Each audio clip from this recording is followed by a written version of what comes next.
Merci. Esse é meu francês. Pas besoin de traduire. Voilà mon français, c'est fini. Eu quero agradecer a Deus pela oportunidade de estar com vocês hoje aqui. Je voulais remercier Dieu pour l'opportunité d'être là avec vous. Eu fico até emocionado.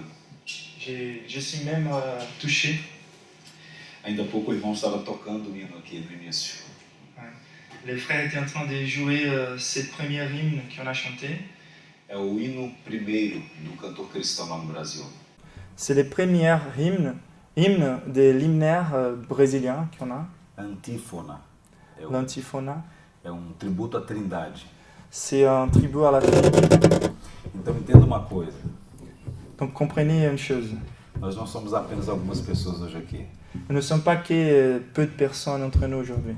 Nós somos uma igreja espalhada em toda a face da terra. Nous sommes une église éparpillée par toute la face de la terre. Que a despeito das diferenças todas, Qui malgré toutes les différences, inclusive dos idiomas, y compris les langues, somos só povo nous sommes qu'un peuple. e servimos ao mesmo Deus. Et nous servons au même Dieu. Somos cristãos. Nous sommes des chrétiens. Estamos em comunhão uns com os outros. Nous sommes en communion les uns avec les autres. Eu trago um abraço fraterno da igreja brasileira, Donc je vous embrasse au nom de l'église brésilienne, especialmente da igreja onde eu pastorei, et notamment l'église où je sers, Igreja Batista do Jardim Botânico. l'église baptiste du Jardin Botanique. É uma das cidades mais bonitas do mundo, Une des villes, dans une des villes les plus belles du monde, au Rio de monde, Janeiro. Rio de Janeiro. Eu queria compartilhar com vocês algumas coisas Je voulais partager avec vous quelque chose sobre esses temas que estão aqui.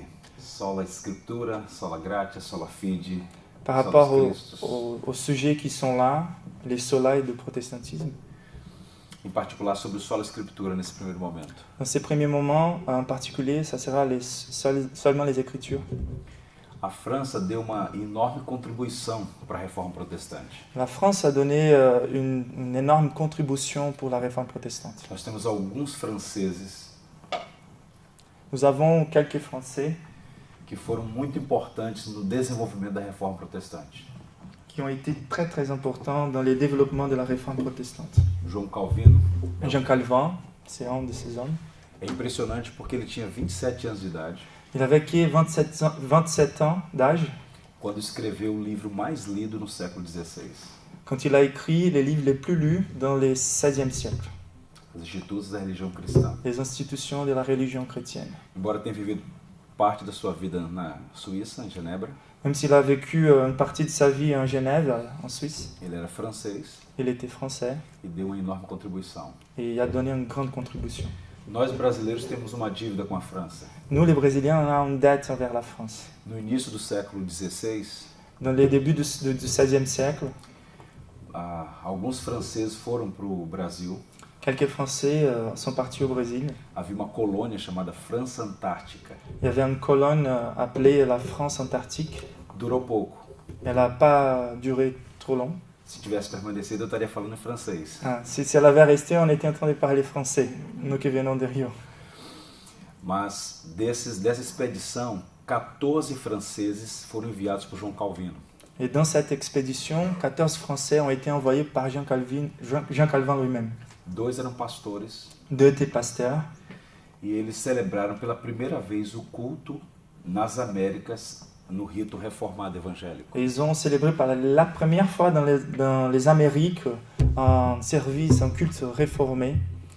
E celebraram a Páscoa pela primeira vez no dia 21 de março, Et ils ont célébré la Pâque par la première fois le 21 mars em 1557. 1557. Uma coisa muito cara para todos esses pastores que foram enviados para o Brasil, para João Calvino, para todos os reformadores, Une chose très très chérie pour ces hommes, ces réformateurs, ces hommes qui ont été envoyés au Brésil, é a Escritura. c'est l'écriture. Não é possível ser cristão Il n'est pas possible de devenir chrétien, d'être chrétien, sem crer que Sans esse croire. livro é a palavra de Deus. sans croire que ces livres est la parole de Dieu.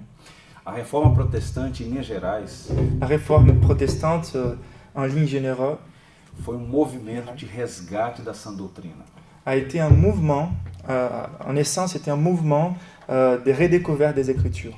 Havia uma longa tradição Il y avait une longue tradition grandes teólogos, des grands théologiens, profundo conhecimento, une profonde connaissance, mas de alguma maneira mais d'une telle sorte, o evangelho escorreu por entre os dedos. l'évangile il a été laissé tomber par entre les doigts. A reforma protestante resgatou o evangelho La réforme protestante a racheté l'évangile à medida que foi examinando as escrituras. à la mesure où ils se sont revenus dans les Écritures. E essas expressões sola scriptura, solos Christus, Et toutes ces expressions-là, ces emphases qu'on est en train de voir, les seules du protestantisme, elas são uma espécie de espinha dorsal da igreja evangélica protestante. d'accord, c'est comme l'épine dorsale, c'est comme ça, ok, des Écritures, de l'évangile dans les Écritures. Ok? Se você vivesse no período da Idade Média, Si vous vivez dans la période de l'âge moyen se você entrasse numa igreja, et vous rentrez dans une église, nenhuma das pessoas tinha uma Bíblia. aucune personne n'avait une Bible. Apenas o clérigo, Seulement les prêtres, né, les clercs, falando em um idioma que as pessoas não entendiam, que era o latim. qui parlaient en latin, une langue que personne ne connaissait. Então foi um período em que os cristãos não conheciam o conteúdo da Escritura. C'était une période où les chrétiens ne connaissaient pas les contenus des Écritures. Tinha uma visão geral, Ils avaient une notion générale, né, os vitrais, as les histórias, vitraux, les histoires, les statues, mas não tinham acesso à Escritura. mais ils n'avaient pas accès à la parole. E o mais importante, Et les o plus acesso ao importants, Evangelho, a boa notícia da salvação. et les plus importants, la nouvelle de l'Évangile, la bonne nouvelle de salut. Vocês têm Bíblia em francês. Vous avez des Bibles en français. A quem vocês devem isso? C'est à qui cette dette? No século XII, um homem chamado Pedro Valdo, Dans le XIIe siècle, un homme appelé Pedro Valdo, ele era um comerciante muito rico da cidade de Lyon. il était un homme d'affaires très riche à Lyon. Ele tinha acesso, ele comprou um exemplar Il avait accès, car il était riche, il a acheté une Bible. e lendo as Escrituras ele foi alcançado pelo Evangelho da Graça. Et en train d'examiner les Écritures toute seule, il a été atteint par l'Évangile de la grâce de Dieu. Ele olhou para sua comunidade, Il a regardé sa communauté. todos eram nominalmente cristãos, Ils étaient tous nominalement chrétiens, mas ninguém conhecia o Evangelho, mais personne ne connaissait la bonne nouvelle, porque não tinham acesso à Escritura. car ils n'avaient pas accès aux Écritures. E ele então empreendeu no coração dele traduzir a Bíblia para francês. Et donc il a décidé en son cœur de traduire la Bible à la version française. Ele faleceu e os seus seguidores, os valdenses, deram sequência ao movimento. Donc il est mort, mais ses disciples ont continué ces mouvements. Traduziram algumas porções da Bíblia, Ils ont traduit quelques portions de la Bible, mas foram duramente perseguidos. mais ils étaient durement persécutés. Foi no final do século XV, início do século XVI, C'était à la fin du XVe siècle, le début du XVIe siècle, na cidade de Meaux, à Meaux, dans la ville de Meaux, que Jacques Lefebvre de Temples, qui est Jacques Lefebvre d'Étaples, ok, empreendeu esse projeto de traduzir a Bíblia para a língua francesa. a réussi ses projets de traduire la Bible à la langue française. Ele tinha uma filosofia: Et il avait une philosophie. somente o estudo da verdade bíblica dá felicidade plena. Seulement l'étude de la parole, de la vérité biblique donne la joie complète. Ele era alguém fascinado pela Escritura. Il a été quelqu'un fasciné par les Écritures. Victor Hugo é um grande escritor. Victor Hugo, c'est un grand écrivain. Eu gosto muito dos livros dele. J'aime beaucoup ses livres. Ele era amigo do Dom Pedro II, imperador do Brasil. Il était ami de Dom Pedro II, l'empereur du Brésil à l'époque. Mas ler uma obra de Victor Hugo Mais lire une œuvre de Victor Hugo não é igual a ler as Sagradas Escrituras. n'est pas la même chose que lire les Écritures Este sacrées. livro, de fato, é a palavra de Deus. Ces livres, en vrai, c'est la parole de Dieu. E esse clérigo, o Jacques Lefebvre, Et donc, Jacques Lefebvre, ele traduziu, fez 1.200 cópias dos evangelhos, il a fait 1200 copies des évangiles se esgotou em poucos dias. et ça a complètement épuisé dans peu de jours.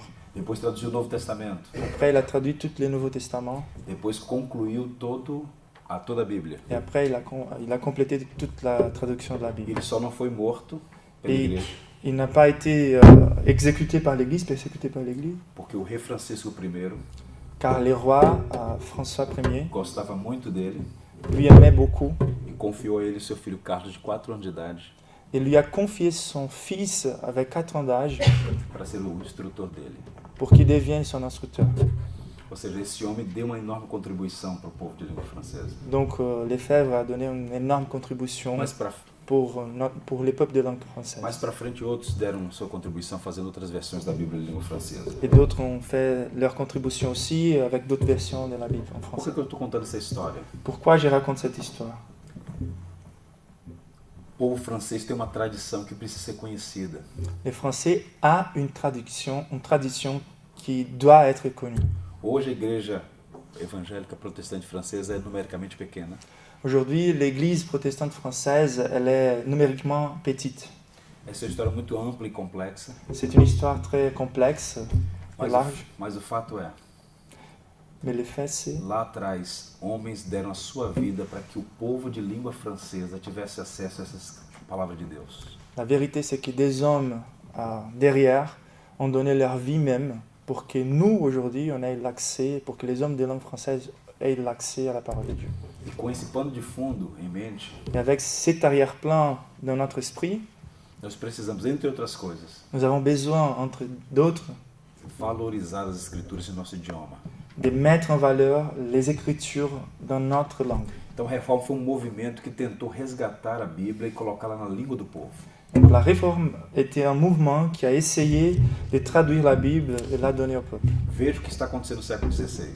Regarde ce qui est en train de se passer au XVIe siècle. Na Alemanha, Lutero está traduzindo para o alemão. En Allemagne, Luther est en train de traduire la Bible pour l'allemand. Em 11 meses, no Castelo de Wartburg, Dans 11 mois seulement, dans les châteaux de Wartburg, enquanto ele estava exilado lá, pendant qu'il était exilé là-bas, ele traduziu todo o Novo Testamento. il a traduit tout le Nouveau Testament. Em 1534, ele completou a Bíblia em língua alemã. En 1534, il a complété toute la traduction de la Bible dans la langue allemande. Hoje a Alemanha reconhece que essa obra de Lutero é o fundamento do idioma alemão. Et cette œuvre de Luther est devenue le fondement, elle est reconnue partout en Allemagne comme le fondement de la langue allemande. Na Inglaterra, Wycliffe e Tyndale estão traduzindo para o inglês. En Angleterre, dans cette même période, Wycliffe et Tyndale sont en train de traduire la Bible pour l'anglais. Então a reforma está encorajando a igreja a oferecer aos cristãos a Bíblia no seu idioma. Donc c'est une mobilisation globale où ils sont en train de vouloir mettre la Bible dans la langue du peuple. E você vai entender por que isso foi importante e continua sendo importante. Pourquoi ça a été important et continue important? Deixa eu compartilhar com vocês algumas coisas. Je vais vous partager quelques points. A maioria dos cristãos nunca tinha visto uma Bíblia, muito menos lido. La majorité des chrétiens n'avaient jamais vu une Bible et encore moins lu. Eu vou ler para vocês um texto biográfico de Lutero. Je vais vous lire un texte biographique de Luther. Eu tinha 20 anos de idade e nunca tinha visto uma Bíblia. J'avais 20 ans d'âge et j'avais jamais vu une Bible. Eu pensava que não havia evangelhos nem epístola, Je pensais qu'il n'existait pas des évangiles ou des épîtres. salvo os escritos nas missas de domingo. Je pensais que les seules choses qui existaient, c'était les écrits des messes des dimanches.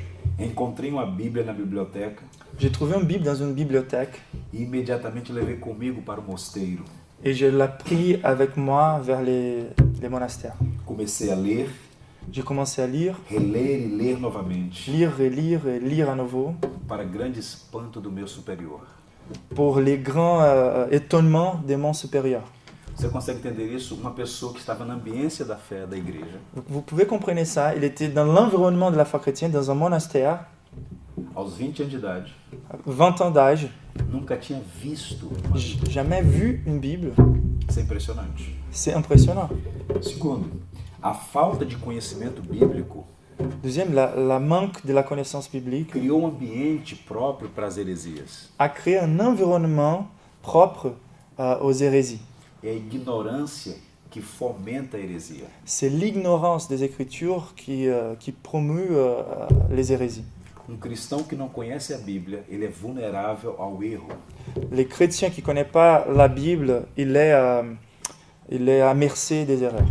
Hoje nós lemos alguns livros de história Aujourd'hui, nous lisons quelques livres de l'histoire. e pensamos como que era possível as pessoas crerem nessas coisas. Comment ça a été possible de croire dans ces choses?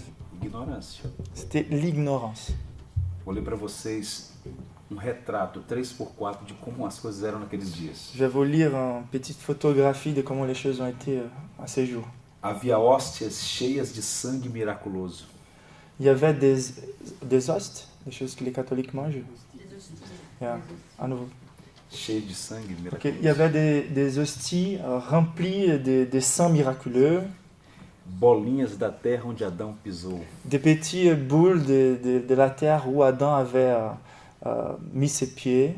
Era possível comprar cera dos ouvidos e leite da Virgem Maria. On pourrait acheter des cires des oreilles de la Vierge Marie et du lait. Fios de cabelo da barba do Salvador. Oui, du lait de la Vierge Marie, des fils de la barbe de Jésus. Havia na Europa 13 exemplares do crânio de João Batista. En Europe, il y avait 3 exemplaires de la tête de Jean-Baptiste, les squelettons. Cada igreja exigia que o seu era autêntico. Et chaque église exigeait que les siens étaient l'authentique. E as pessoas corriam para esses locais onde havia culto às relíquias. Et les personnes couraient vers ces endroits où il y avait l'adoration aux reliques. E qual era a dinâmica disso? A dinâmica. Et quelle était la dynamique de ces choses-là? Objeto. Donc la dynamique, c'était un objet espiritual spirituel. Ou que tenha uma força espiritual por oração de oui, ou sur lesquels on imposait une espèce de force spirituelle. Pode transmitir graça. Et qui pouvait vous transmettre de la grâce de Dieu. Então, se você tocar no crânio de João Batista. Et donc, si vous touchez à la tête de Jean-Baptiste. Se você comprar uma cópia de suposto resto mortal de apóstolo. Si on achetait une petite copie des restes mortels d'un apôtre. Aquilo vai abençoar sua casa. Ça allait bénir ta maison. Vai espantar os maus espíritos. Ça allait chasser les mauvais esprits. Em outras palavras. Dans d'autres mots. Paganismo. Do paganisme. Isso não é cristianismo, mas essa era a realidade na Idade Média. Ça, c'est pas du christianisme, pas du tout, mais c'était la réalité dans l'âge moyen. E é contra isso que os reformadores se levantam, porque isso não tem nada com o evangelho. Et c'est contre ce type de choses que les réformateurs s'élèvent, car il n'y a pas de l'évangile là-dedans. Outro ponto é que boa parte dos clérigos também não conhecia o evangelho. La majorité, même des prêtres, ne connaissaient pas l'évangile. Muitos deles eram sinceros. Beaucoup d'entre eux étaient sincères, honnêtes dans leur quête envers Dieu. Eles queriam agradar a Deus. Ils voulaient plaire à Dieu. Eles queriam servir. Ils voulaient servir. Quando Lutero deixou, por exemplo, o estudo de direito para ser monge, donc quand Luther a quitté ses études de droit pour devenir un moine, ele foi com a mais profunda sinceridade. Il est parti avec la plus honnête sincérité. Mas ele se perdeu nos labirintos da religião. Mais il s'est perdu dans les labyrinthes de la religion. Porque não havia evangelho naquela estrutura. Car dans cette structure-là, il n'y avait plus l'évangile. Outro ponto. Un autre point intéressant. Então, nesse contexto, a reforma está trazendo as escrituras para o povo. Donc, dans ce contexte, la réforme est en train d'apporter à nouveau les écritures envers le peuple.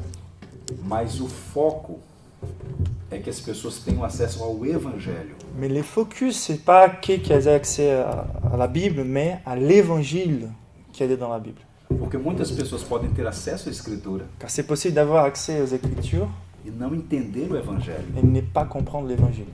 Entendo que os teólogos medievais passavam a vida inteira estudando as escrituras. Oui, les théologiens du Moyen Âge, ils passaient toute leur vie en train de vouloir comprendre les Écritures.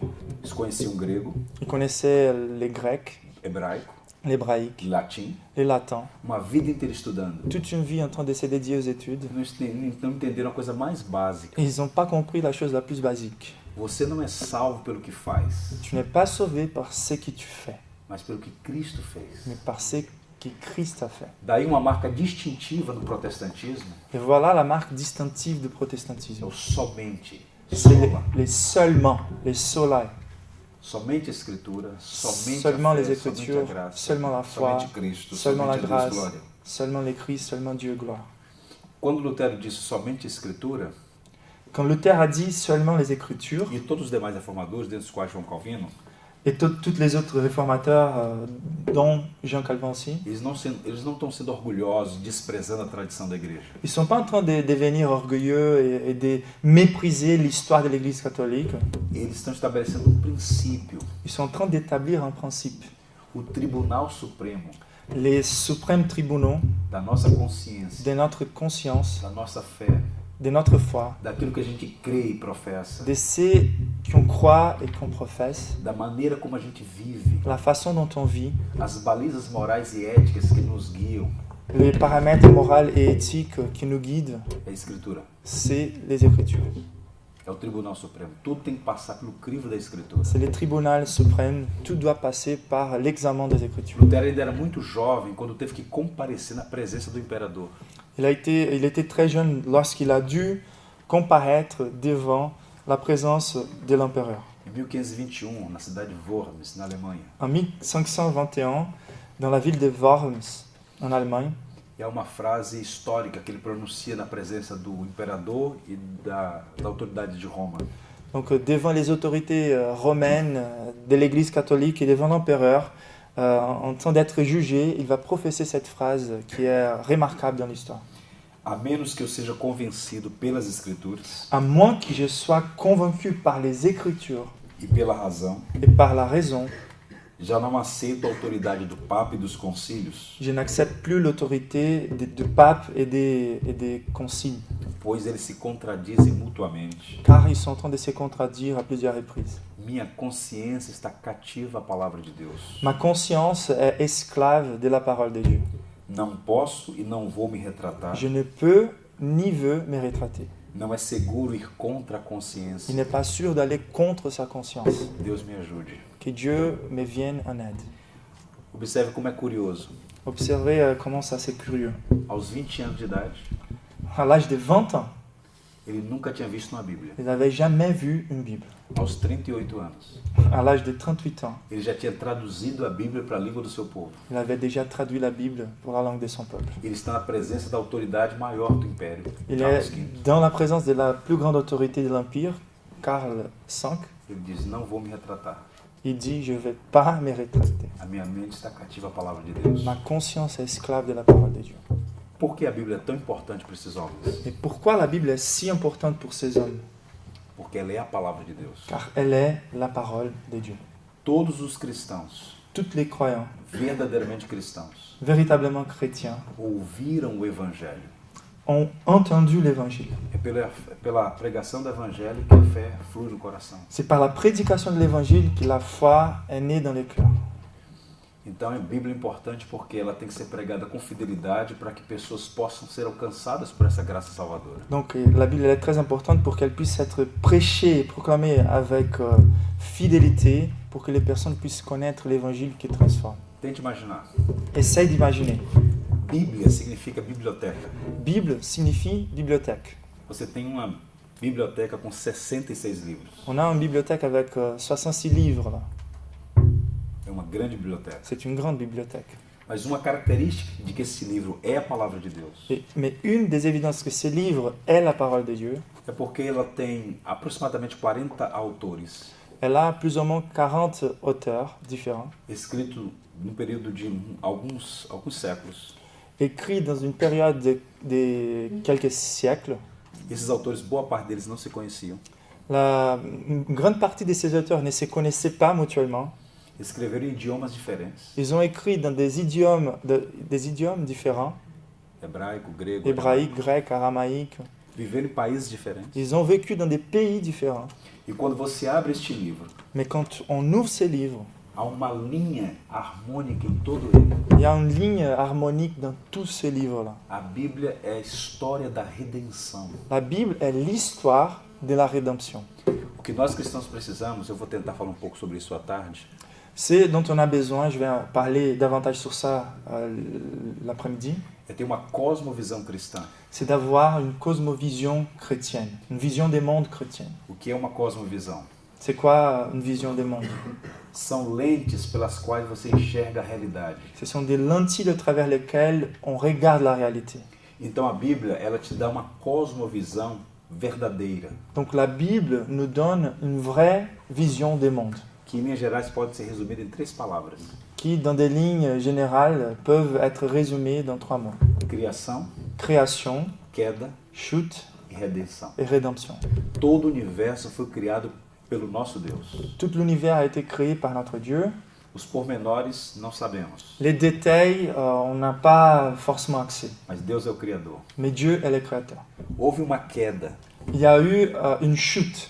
O mundo está em desordem. Le monde est clairement dans un désordre. Nós entendemos que isso é fruto do pecado, é consequência do pecado que gerou caos e desordem. Et nous comprenons que cela, c'est une conséquence de cette rébellion envers Dieu qui a généré ce désordre. E o que Deus fez na sua misericórdia e graça Et c'est ce que Dieu a fait dans sa grâce et dans sa miséricorde.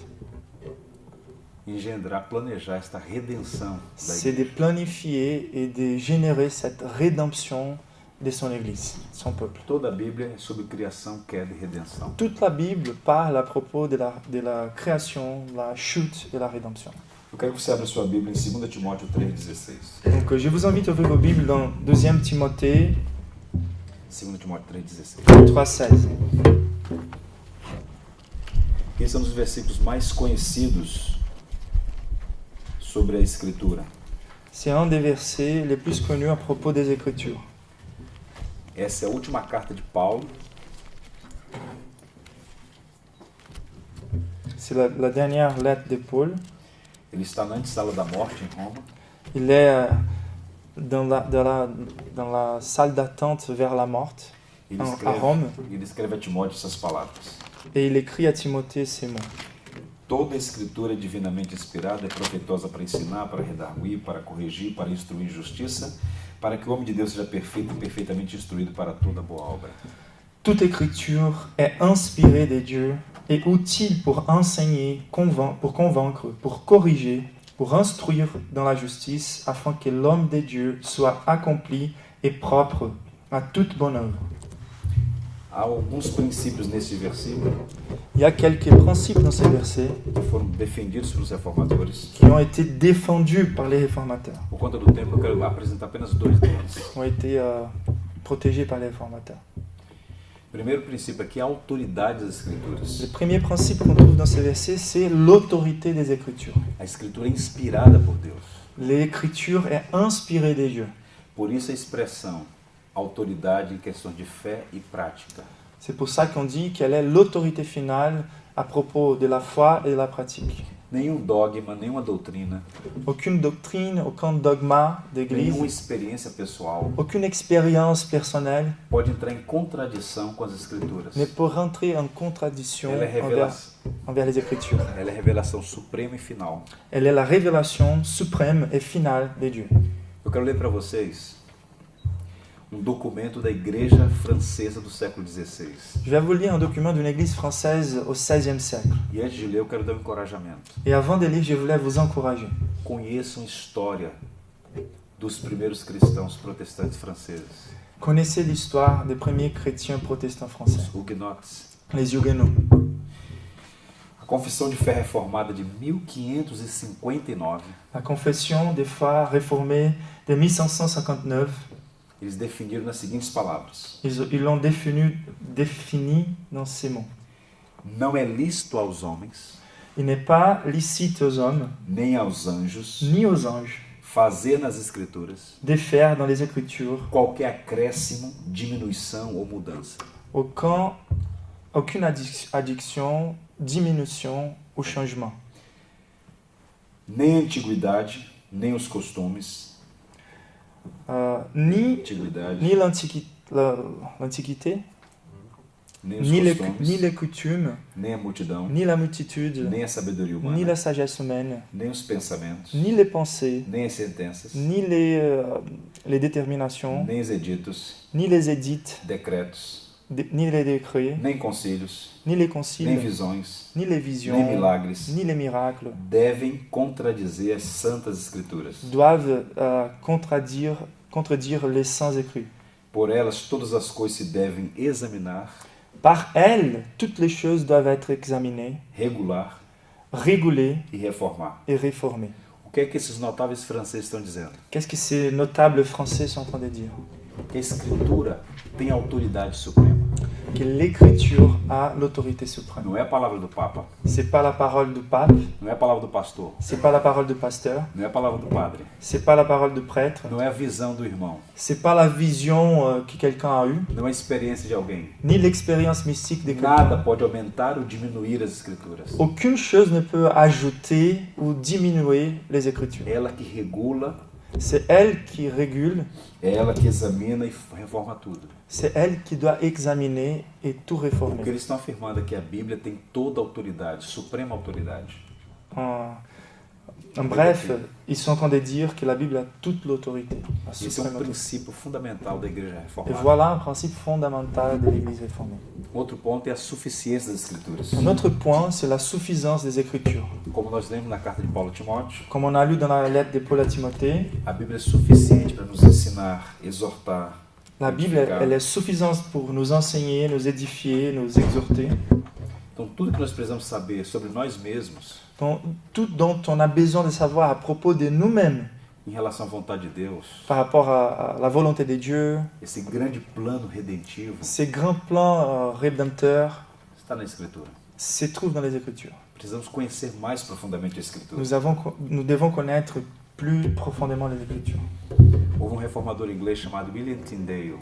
Les réformateurs anglais, William Tyndale, Quando ele começou a sonhar em levar a Bíblia para o povo inglês também, quand il a commencé à rêver de mener la Bible envers le peuple anglais como aussi, Jacques Zeflev que estava fazendo aqui, comme Jacques Lefebvre faisait à cette période ici en France, ele foi repreendido pelas autoridades da igreja. il a été reproché par les autorités de l'Église catholique. As pessoas simples não tinham capacidade de ler a Bíblia, diziam as Selon autoridades. les autorités catholiques, ils disaient les personnes simples n'ont pas la capacité de lire la Bible. Apenas o clero. Seulement les clerges ont cette capacité. Ele deixou a Inglaterra e foi para Bélgica, Antwerp. Et donc il a laissé l'Angleterre, il est parti vers Antwerp en Belgique. Traduziu e começou a imprimir Bíblias. Et donc là-bas, il a traduit, il a commencé à imprimer les Bibles. E ele foi preso, Il a été emprisonné, queimado brûlé, pelo pecado de traduzir a Bíblia para a língua inglesa. coupable du péché d'avoir traduit la Bible à la langue anglaise. Mas antes de morrer, ele tinha dito: Mais juste avant de mourir, il a dit, se Deus poupar a minha vida, si Dieu, preservar a minha peut vida, épargner ma vie, farei com que o menino que corre atrás do arado no campo je vais faire que les petits qui courent dans la zone rurale, derrière les champs, saiba mais de Bíblia do que vocês. sachent plus des Bibles que vous, les prêtres. E quando ele morreu, ele orou: Senhor, abre os olhos do rei da Inglaterra. Et quand il était en train de mourir, il a prié, il a dit, Seigneur, ouvre les yeux du roi de l'Angleterre. Todos esses homens tinham a mesma ideia: Tous ces hommes-là avaient la même idée, negar a Bíblia às pessoas de priver les personnes de la Bible, é crime contra as pessoas. c'est un crime contre les personnes. Porque não é livro de curiosidades, C'est pas un livre de curiosité, é livro cujo conteúdo c'est un livre dont les contenus tem implicações para a eternidade. a des implications éternelles. Então, a importância das Escrituras. Donc, l'importance des Écritures. Agora, observe comigo.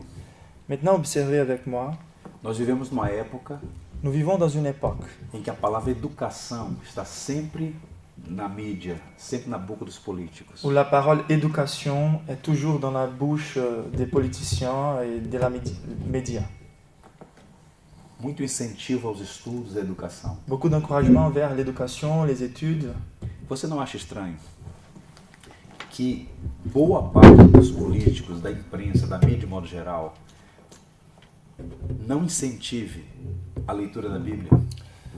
Ne trouvez pas étrange que la majorité de ces politiciens et les efforts des médias ne nous encouragent pas à lire ces livres. Um dos livros mais antigos do mundo. L'un des livres les plus anciens au monde, Ainda hoje é o mais lido no mundo. encore aujourd'hui les plus lus au monde, O mais publicado. les plus publiés. Por que não há incentivo? Pourquoi on n'a pas des motivations, des encouragements pour les livres? Existem alguns paradoxos em relação à Bíblia. Donc il y a des paradoxes envers la Bible. Ele é o mais lido e o mais ignorado. Il est les plus lus et les plus ignorés. Ele é o mais amado e o mais odiado. Il est les plus aimés, les plus haïs, É o mais obedecido les plus obéis e o mais escarnecido. et les plus méprisés. É o livro que é mais combatido C'est le livre qui a plus combattu e mais pregado. et les plus prêchés. Eu vou ler para vocês um pequeno trecho de um documento do quarto século. Je vais lire un document du IVe siècle. Dos últimos imperadores de Roma, Un des derniers empereurs de Rome, ele fez um decreto chamado Decreto de Diocleciano. il a fait un décret appelé, connu comme les décrets des Dioclétiens. O decreto diz assim: Voilà ce qu'il dit.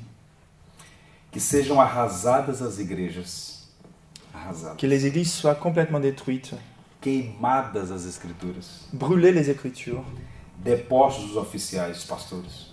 que les officiels de l'Église soient déposés, E se alguém persistir nessa heresia, soient chassés, et si quelqu'un persiste dans ces hérésies, que sejam presos qu'il soit emprisonné e mortos. et tué.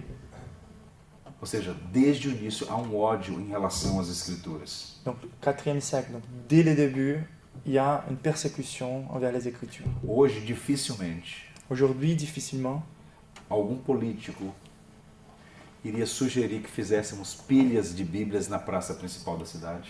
un politicien suggérerait de faire des piles de Bibles dans la place de la ville pour les brûler.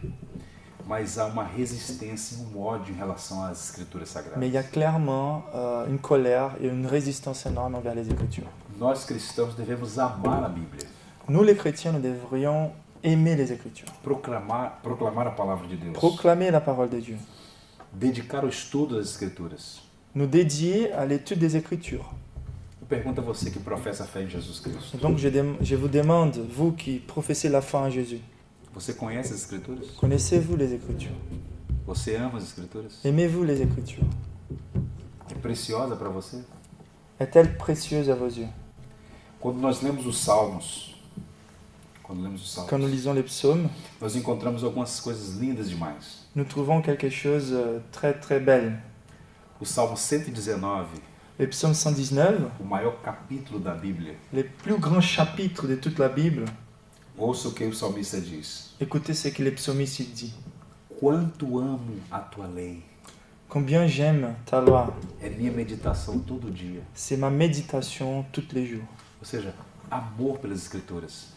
Soit l'amour envers les Écritures. Quando Jesus estava sendo tentado no deserto, Quand Jésus était en train d'être tenté au désert, ele disse, il a dit, entre outras coisas, entre autres, nem só de pão viverá o homem, non seulement de pain l'homme vivra, mas de toda palavra que procede da boca de mais Deus. de toute parole qui vient de la bouche de Dieu.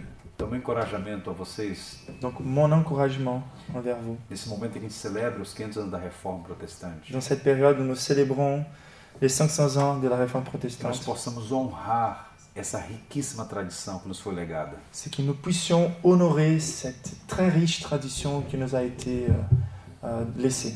Homens deram a vida para que nós tivéssemos a Bíblia no nosso idioma. Des hommes nous ont donné la Bible, nous ont donné leur vie pour qu'on ait la Bible dans notre langue.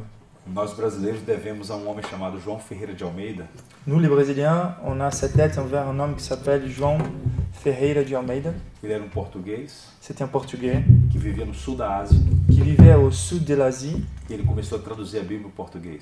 Et c'était là-bas qu'il a commencé à traduire la Bible en Nós somos portugais. gratos a Deus porque ele gastou a vida traduzindo a Bíblia para o nosso idioma, o português. Et nous sommes très reconnaissants à Dieu car il a investi sa vie pour traduire la Bible en Homens notre langue. lutaram para que vocês tivessem a Bíblia em francês. Des hommes ont lutté, ont donné leur sang pour que vous ayez la Bible en français. Amem, estudem, proclamem a palavra de Deus. Aimez, étudiez, proclamez la parole de A Dieu. palavra de Deus tem o poder de transformar a sua vida, Elle a la puissance pour transformer votre vie, sua família, sa famille sua nação. et sa nation. A Bíblia, de fato, é a palavra de Deus. Et votre nation. La Bible est en effet la parole de Dieu. E minha oração Et ma prière, é que nós todos sejamos encorajados a conhecer as Escrituras Sagradas. c'est que nous soyons tous encouragés à étudier les Que Écritures. essa igreja continue valorizando a pregação do Evangelho. Que cette Église continue à mettre en valeur la prédication de la parole. Para encerrar, João Calvino, ele dizia que a Bíblia era o cetro através do qual Cristo governa a igreja. Ouais. Donc Calvin disait que La Bible est au les cèdre. pupitres, A Bíblia é o la cetro. Bible, elle est, les cètres, les sceptres au travers lesquels Cristo governa a igreja. Christ gouverne l'Église. Em toda igreja protestante, Et dans toutes les églises protestantes, você vai encontrar um púlpito no centro. vous allez retrouver un pupitre au centre. Por quê? Et pourquoi? É porque a Bíblia tem que ter a primazia no culto. C'est car la Bible doit avoir la priorité lors du culte. O culto cristão envolve a pregação expositiva da palavra de Deus. Les cultes chrétiens doivent comprendre la prédication de la parole de Dieu de façon expositoire. É pela palavra que nós somos salvos, C'est par la parole que nous sommes sauvés. é pela palavra que nós somos santificados, C'est par la parole que nous sommes sanctifiés, encorajados, encouragés, exortados. exhortés. A palavra faz tudo em nós. La parole fait tout en nous. Ela fez no passado, Elle a fait au passé, faz hoje, elle fait aujourd'hui, fará sempre, elle fera toujours. que é a palavra de Deus. Car c'est la parole de Dieu. Que essa igreja tenha sempre a Escritura no centro. Que cette Église ait toujours les Écritures au centre. Deus abençoe vocês. Que Dieu vous bénisse. Amen. Podemos orar? Oui, on va Pela prier. igreja. Ok.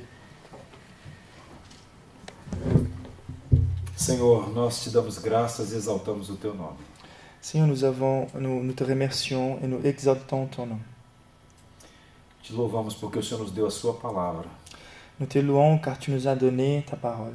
Reconhecemos a autoridade da Escritura, Nous reconnaissons l'autorité des nos Écritures, submetemos a ela nous nous soumettons à elle e reconhecemos que ela é suficiente et nous reconnaissons qu'elle est suffisante para fortalecer a nossa fé, pour nous fortifier la foi, para que possamos conhecer a tua vontade. pour que nous puissions connaître ta volonté. Te louvamos por tua palavra. Nous te louons pour ta parole. Oramos, Senhor, por esta igreja, Nous prions, Seigneur, pour cette Église, que os teus servos e servas aqui que tes serviteurs ici sejam sempre encorajados a conhecer a tua palavra, soient toujours encouragés à connaître ta parole, amá-la e proclamá-la. à l'aimer et à la proclamer. Abençoa a tua igreja na França. Bénis ton Église en France, Seigneur. Resplandece a luz da tua misericórdia sobre esse país. Que la lumière de ta miséricorde puisse briller dans ces pays. Tu pode todas as coisas. Car tu peux toutes choses.